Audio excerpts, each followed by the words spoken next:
कराची बात जिंदाबाद, कराची बात जिंदाबाद, कराची बात जिंदाबाद, कराची बात जिंदाबाद।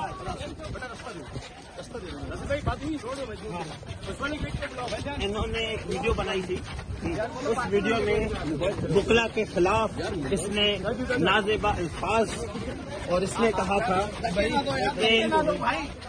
कि आपस में कीड़े मकोड़े जो निकलते हैं, जो डड्डू निकलते हैं बरसाती, इनको सीधा करना आता है।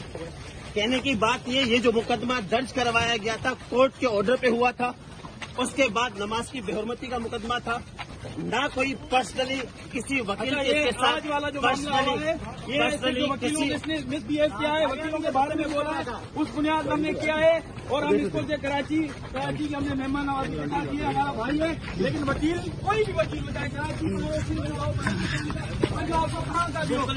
के बारे में बोलेगा तो ये असर होगा, ये ले रहा सबके लिए।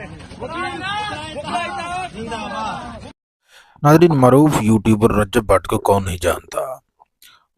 पाकिस्तान की मीडिया इंडस्ट्री में अपना नाम बनाने में रजब भट्ट का कोई सानी नहीं। वो पहले मुख्तलिफ केसेस में अदालत में पेश होते रहे, अपना नाम बनाते रहे, लेकिन आजकल वो कराची में वकला के हत्थे चढ़ गए और वकला के तशद्दुद की वीडियो जो है वो सोशल मीडिया के ऊपर वायरल हो गई।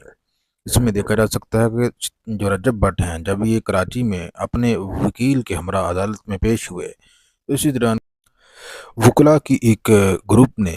उनके ऊपर तशद्दुद किया, जैसा कि आप वीडियो में देख रहे हैं, और उनकी जानब से ये कहा गया कि वकला बरादरी की तौहीन किसी सूरत भी जो है बर्दाश्त नहीं की जाएगी, और जो भी वकला के बारे में कोई ऐसे अल्फाज बोलेगा जो कि वकला को नागवार गुजरेंगे तो उनको नहीं बख्शा जाएगा। दूसरे नंबर मदनी के नाम रजब भट्ट के जो वकील थे मियाँ इशफाक, उन्होंने कहा कि ये सारा अमल दुरुस्त नहीं है, इससे उस तमाम वकीलों की बदनामी होती है। लेकिन रजब भट्ट के ऊपर वकला की जानब से तशद्दुद का एक वीडियो सामने आया है। ये वाक़या कराची में पेश आया है जब वो कराची के सेशन कोर्ट में अपने ऊपर दर्ज एक मुकदमे की पैरवाई के सिलसिले में जो है वो पेश हुए थे। तो इस दौरान अदालत में हंगामाराई हुई और ये नाखुशगवार वाक़या जो है पेश आया, जिसमें एक नामालूम शख्स जो है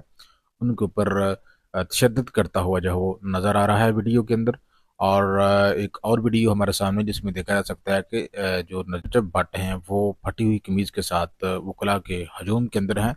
और वहाँ पे नारे लगाए जा रहे हैं। और जो लोग तशद्दुद कर रहे थे उनकी जानब से ये कहा जा रहा था कि जो कोई भी वकला खिलाफ बदतमीज़ी करेगा या इस तरह की तौहीन करेगा तो उसके साथ यही होगा।